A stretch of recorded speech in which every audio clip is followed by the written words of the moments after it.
வணக்கம் நண்பர்களே, எப்படி இருக்கின்றீர்கள்? எல்லாரும் நல்ல இருக்கின்றீர்கள் என்று நம்புகின்றேன். இன்று உலகில் இப்பொழுது பரவலாக பேசப்படும் ஒரு இடத்தைத் தான் பார்க்கப் போகின்றோம். ஒருவேளை இந்த சின்ன கடல் பகுதி மட்டும் மூடப்பட்டால் உலகமே இருளில் மூழ்கிவிடும். பெட்ரோல் விலை லிட்டருக்கு 500 ரூபாயைத் தாண்டும். ஆம், ஈரான் மற்றும் அரபு நாடுகளுக்கு நடுவே இருக்கும் இந்த பாரசீக வளைகுடா, பெர்ஷியன் கஃப், தான் இன்று உலகையே ஆட்டிப் படைத்துக் கொண்டிருக்கிறது. இது வெறும் கடல் அல்ல, உலக நாடுகளின் அதிகாரப் போர் நடக்கும் ஒரு போர்க்களம். ஏன் இந்த இடத்தை எல்லாரும் குறிவைக்கிறார்கள்?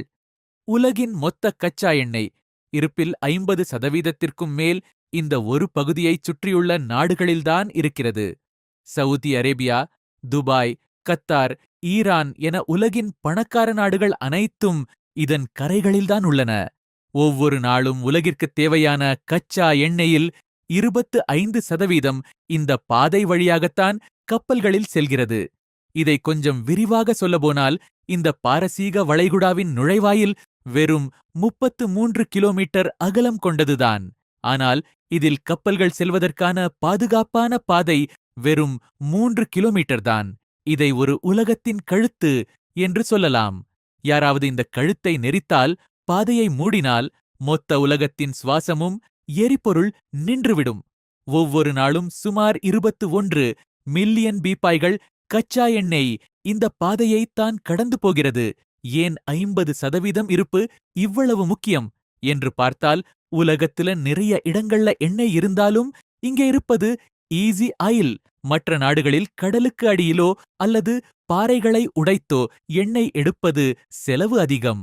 ஆனால் இங்கே மணலை தோண்டினாலே தங்கம் மாதிரி எண்ணெய் பீரிட்டு வரும். இதனால் இங்கே லாபம் மிக அதிகம். சவுதி அரேபியா, குவைத் மற்றும் ஈராக் ஆகிய நாடுகளின் மொத்த பலமே இந்த வளைகுடாதான். அமெரிக்கா ஏன் அங்கே வட்டமடிக்கிறது? அமெரிக்காவுக்கும் இந்த இடத்திற்கும் 10,000 கிலோமீட்டர் தூரம். இருந்தாலும் அமெரிக்காவின் 5வது கடற்படை எப்போதும் அங்கேதான் இருக்கும். இது வெறும் பாதுகாப்பிற்காக மட்டுமல்ல, உலகத்தின் வர்த்தகம் டாலரில் நடப்பதை உறுதி செய்யவும், ஈரானின் ஆதிக்கத்தை கட்டுப்படுத்தவும் அமெரிக்கா அங்கே முகாமிட்டுள்ளது. இந்த ஒரு வளைகுடாவை யார் கட்டுப்பாட்டில் வைத்திருக்கிறார்களோ அவர்கள்தான் உலகப் பொருளாதாரத்தின் ரிமோட் கண்ட்ரோலை வைத்திருப்பவர்கள். இந்த தண்ணீருக்கு அடியில் வெறும் மீன்கள் மட்டுமில்லை. ஈரானிடம் ஆயிரக்கணக்கான புத்திசாலி கண்ணிவெடிகள் உள்ளன. ஒரு போர் வந்தால் கடலுக்கு அடியில் இந்த கண்ணிவெடிகளை தூவிவிட்டால் எந்த ஒரு பிரம்மாண்ட போர்க்கப்பலாலும் இந்த பகுதியை தாண்ட முடியாது. இதுதான் அமெரிக்காவையே யோசிக்க வைக்கும் ஈரானின் மாஸ்டர் பிளான். கத்தாரின் கேஸ் மர்மம் என்றால் அது பாரசீக வளைகுடாவில் எண்ணெய் மட்டுமில்லை, உலகின் மிகப்பெரிய இயற்கை எரிவாயு வயலும் இருக்கிறது. இதை கத்தாரும் ஈரானும் பகிர்ந்து கொள்கின்றன. இதனால் ரஷ்யாவுக்கு அடுத்தபடியாக உலகிற்கு எரிவாயு வழங்கும் சக்தி இந்த இடத்திற்கு உண்டு. ஐரோப்பா நாடுகள் குளிர்காலத்தில் உயிர் பிழைக்க இந்த வளைகுடா தரும் எரிவாயுதான் மிக முக்கியம். நண்பர்களே, இது வெறும் கடல் கிடையாது. இது ஒரு பணப்பெட்டி. இந்த பெட்டியோட சாவியை தன் கையில வச்சிருக்கணும்னு தான் அமெரிக்கா, சீனா, ரஷ்யான்னு எல்லா வல்லரசு நாடுகளும் இங்கே போட்டி போடுறாங்க. ஈரான் மட்டும் ஒரு சின்ன தப்பு பண்ணாலும் உங்க வண்டியில பெட்ரோல் போட உங்க வீட்டை விற்க வேண்டிய நிலைமை வரும். இந்த வளைகுடாவின் மிக முக்கியமான பகுதி இந்த ஹார்முஸ் ஜலசந்தி. இதோட அகலம் வெறும் 33 கிலோமீட்டர் தான். இதில் கப்பல்கள் செல்வதற்கான பாதுகாப்பான வழி இன்னும் மிக குறைவு. அதாவது வெறும் 3 கிலோமீட்டர் மட்டுமே. இதில் ஒரு பக்கம் ஈரான் இருக்கிறது. இந்த பாதை முழுவதுமே ஈரானின் அதிநவீன ஏவுகணைகளின் இலக்கிற்குள் மிசைல் ரேஞ்ச் வருவதால், நாங்கள் நினைத்தால் இந்த பாதையை ஒரு நிமிடத்தில் மூடிவிடுவோம் என ஈரான் அடிக்கடி மிரட்டுகிறது. ஒருவேளை ஈரான் இதைச் செய்தால் உலக நாடுகளின் எரிசக்தி விநியோகம் தடைப்பட்டு உலக பொருளாதாரம் ஒரே நாளில் சீட்டுக்கட்டாய் சரிந்துவிடும். இது வெறும் கடல் பாதை அல்ல, உலகத்தின் கழுத்து. நண்பர்களே, இதை இப்படி யோசிச்சு பாருங்க. உங்க ஊர்ல இருக்கிற எல்லா பெட்ரோல் பங்க் மற்றும் கேஸ் ஏஜென்சிக்கு வர்ற ஒரே ஒரு மெயின் ரோடு தான் இந்த பாரசீக வளைகுடா. யாராவது ஒருத்தர் அந்த ரோட்டுல ஒரு பெரிய கல்லை தூக்கி போட்டு வழி மறிச்சா என்ன ஆகும்? அடுத்த 1 மணி நேரத்துல உங்க வண்டிக்கு பெட்ரோல் கிடைக்காது, உங்க வீட்டு அடுப்பு எரியாது. அதுதான் இந்த இடத்தோட நிஜமான நிலைமை. இதுதான் இந்த இடத்தோட முக்கியத்துவம். இதற்கு உதாரணம், நம் வீட்டு சமையல் எரிவாயு. இந்த ஹார்முஸ் ஜலசந்திங்கிறது ஒரு பெரிய வீட்டோட குட்டியான வாசல் மாதிரி. உள்ள இருக்கிறவங்க சவுதி, துபாய், கத்தார். வெளிய வரணும்னாலும் வெளியே இருக்கிறவங்க அமெரிக்கா, சீனா, இந்தியா. உள்ளே போகணும்னாலும் இந்த ஒரு வாசல் வழியாதான் போயாகணும். அந்த வாசல்ல தான் ஈரான் துப்பாக்கியோட காத்துட்டு நிக்கிறாங்க. நான் சொல்றதை கேட்கலன்னா கதவை சாத்திடுவேன்னு அவங்க சொல்ற ஒரு வார்த்தை உலக நாடுகளையே நடுங்க வைக்குது. ஏன் அங்கே ஒரே சண்டை வருது?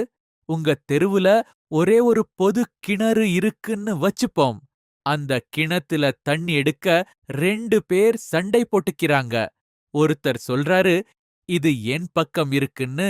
இன்னொருத்தர், இல்ல, நான் தான் முதல்ல வந்தேன்னு சொல்றாரு.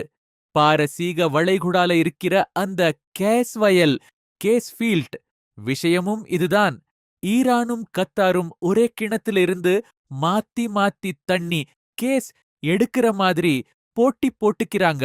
இதுல நடுவுல அமெரிக்கா வந்து நான் தான் பஞ்சாயத்து பண்ணுவேன்னு நிக்கிறது தான் பெரிய பிரச்சனையே. அமெரிக்கா இந்த இடத்துல ஒரு ஊர் பெரிய மனுஷன் மாதிரி செயல்படுறாங்க. யாரும் சண்டை போடக்கூடாது, ஆனா எல்லாரும் என் பேச்ச கேட்கணும்னு அங்கேயே முகாமிட்டு இருக்கிறாங்க. ஆனா ஈரான், இது எங்க ஊரு, எங்க கடல், நீ யாரு இங்கே கேட்கறதுக்கு அன்னு நேருக்கு நேர் மோதுறாங்க. இந்த 2 பேரோட ஈகோ சண்டையில பாதிக்கப்படுறது என்னவோ நாம தான். ஏன்னா அங்க ஒரு சின்ன வெடி சத்தம் கேட்டாலும் இங்கே நம்ம ஊர்ல தக்காளி விலையில இருந்து தங்கம் விலை வரைக்கும் எல்லாமே ஏறிடும். இதனால்தான் அமெரிக்காக்கும் ஈரானுக்கும் இடையில் அடிக்கடி சண்டை வருகின்றது. சோ நண்பர்களே, பாரசீக வளைகுடாங்கிறது ஏதோ ஒரு வெளிநாட்டு கடல் கிடையாது. நம்ம வீட்டு அடுப்பங்கரையையும் நம்ம டூ வீலர் டேங்கையும் தீர்மானிக்கிற ஒரு பவர்ஃபுல் இடம். அங்க அமைதி நிலவுனாதான் நம்ம வாழ்க்கை இங்க அமைதியா இருக்கும். இந்த சின்ன கடல் பகுதிதான் உலகத்தின் தலைவிதியை தீர்மானிக்கிறது. ஒருவேளை இங்கு ஒரு போர் மூண்டால் அது 3ஆம் உலகப் போராக மாறக்கூட வாய்ப்புள்ளது. சரி நண்பர்களே, உங்களுக்கான ஒரு கேள்வி. இந்த பாரசீக வளைகுடா பகுதியில் இருக்கும் மிகச்சிறிய நாடு எது? விடை தெரிந்தவர்கள் கமெண்ட் பண்ணுங்க. இந்த தகவல் உங்களுக்கு பிடிச்சிருந்தா லைக் பண்ணுங்க. உங்க நண்பர்களுக்கும் ஷேர் பண்ணுங்க. அடுத்த வீடியோல சூயஸ் கால்வாய் பத்தி பார்க்கலாம். அதுவரை இணைந்திருங்கள். இது உங்கள் தமிழ் இன்ஃபோ.